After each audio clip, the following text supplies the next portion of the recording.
Welcome friends. சிறுகடிக்க ஆசை serial இன்னைக்கு எபிசோடில் வரக்கூடிய சுவாரஸ்யமான சீன்ஸ் பற்றி பார்க்கலாம். விஜயா வழக்கம் போல் மீனா வந்து திட்டிகிட்டு இருக்கிறாங்க. நீங்கள் யார் ஃபங்க்ஷனுக்கு வரலன்னா அது எதுக்கு சபையில் வச்சு சொல்லி பிரச்சனை பண்ணிட்டு இருக்கிறீங்க அப்படின்னு கேட்குறாங்க. அவர் வர வேணான்னு நீங்களும் சபையில் வச்சு தானத்தை சொன்னீங்க அப்படின்னு கேட்குறாங்க மீனா. விஜயா சொல்கிறாங்க, எப்படியோ ஃபங்க்ஷனுக்கு வரதுன்னு முடிவு பண்ணிட்டீங்க, அங்கே வந்து அவனை அமைதியாக இருக்க சொல்லு, எந்த பிரச்சனையும் பண்ண வேணான்னு சொல்லு அப்படின்னு சொல்கிறாங்க.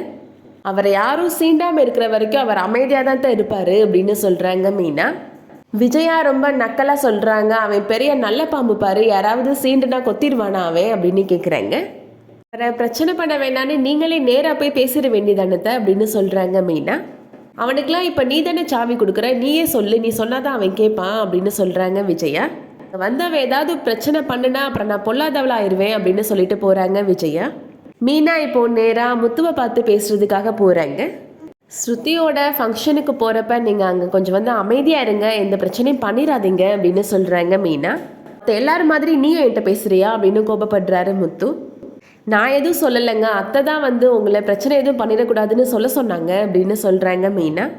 முத்து இப்போது கடைசியாக சொல்கிறாரு, என்ன யார் என்ன சொன்னாலும் நான் கேட்டுட்டு அமைதியாக இருந்துருவேன், ஆனால் அப்பாவுக்கு ஏதாவது மரியாதை குறைவாக நடந்தாங்கன்னா நான் அதை பார்த்துட்டு சும்மா இருக்க மாட்டேன் அப்படின்னு சொல்லிடுறாரு. வழக்கம் போல் ரோகிணி அவங்களோட ஃப்ரெண்டு வித்யாட்ட வீட்டில் நடந்த பிரச்சனையை பற்றி சொல்கிறாங்க. உனக்கு மட்டும் ஏண்டி இப்படி பிரச்சனை மேலே பிரச்சனை வந்துட்டே இருக்குது அப்படின்னு கேட்குறாங்க வித்யா. என்னோட மாமியார் வேற இந்த ஃபங்க்ஷனுக்கு கண்டிப்பாக அப்பா வந்தே ஆகணும்னு சொல்லிட்டாங்க அப்படின்னு சொல்கிறாங்க. வித்யா சொல்கிறாங்க, அப்போ உன் அப்பாவை நடிக்கிறதுக்கு ஏதாவது ஆள் செட் பண்ணிடலாமா அப்படின்னு கேட்குறாங்க. ஏற்கனவே மாமான்னு ஒரு ஆள் நடிக்க வந்து என்னை மாட்டி விடாமல் போனதே பெரிய விஷயம், அதெல்லாம் எதுவும் வேணாம் அப்படின்ற மாதிரி சொல்லிடுறாங்க ரோகிணி. ரோகிணி அவங்க அம்மாவுக்கு கால் பண்ணி நடக்க போகிற ஃபங்க்ஷனை பற்றி சொல்கிறாங்க.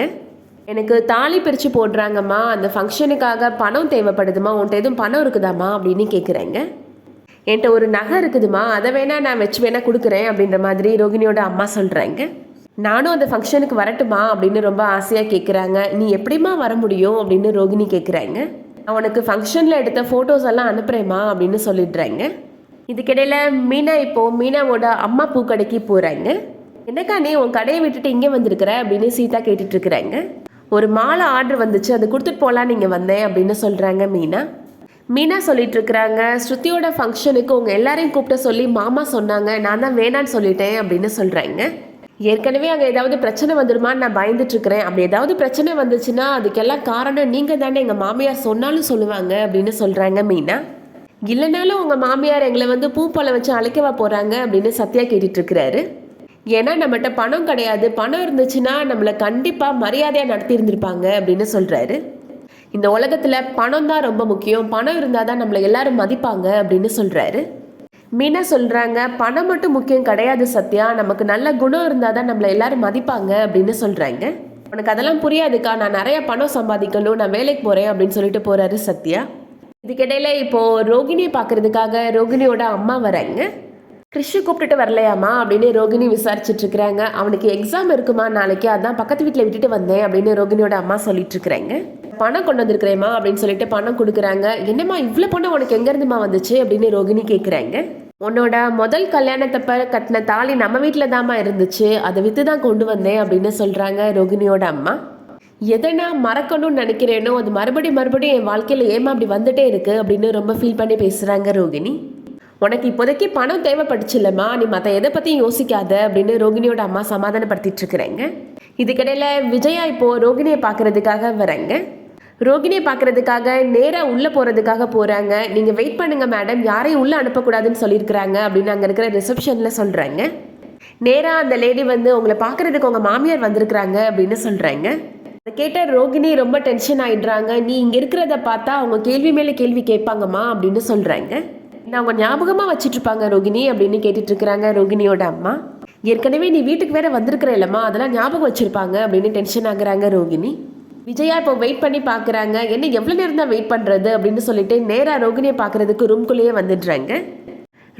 ரோகிணியோட அம்மா முகத்தில் ஃபேஷியல் பண்ணுறதுக்கு எல்லா க்ரீமையும் பூசி படுக்க வச்சிடுறாங்க. இந்த தடவையும் ரொம்ப சாமர்த்தியமாக எஸ்கேப் ஆகிடுறாங்க ரோகிணி.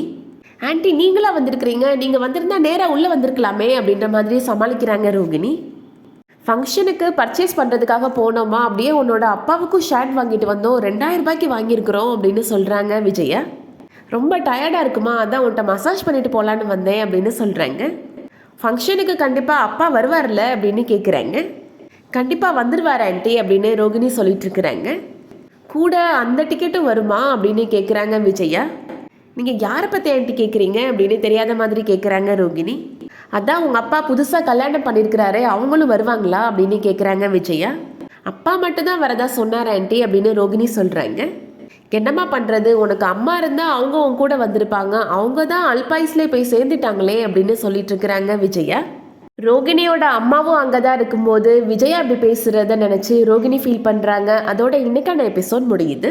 ஒரு பக்கம் ஃபங்க்ஷனில் வச்சு முத்துவை எப்படியாவது தூண்டி விட்டு பிரச்சனையை உருவாக்கணும் அப்படின்னு ஸ்ருதியோட அம்மா வெயிட் பண்ணிட்டு இருக்கிறாங்க. அதே மாதிரி ரோகிணியுமே முத்துவை ட்ரிகர் பண்ணி ஏதாவது பிரச்சனையை பண்ணிடணும் அப்படின்னு வெயிட் பண்ணிட்டு இருக்கிறாங்க. முத்துவால் ஏதாவது பிரச்சனை ஆக போகுதா இல்லை அவர் பொறுமையாக இருக்க போகிறாரான்றதை வெயிட் பண்ணி பார்க்கலாம்.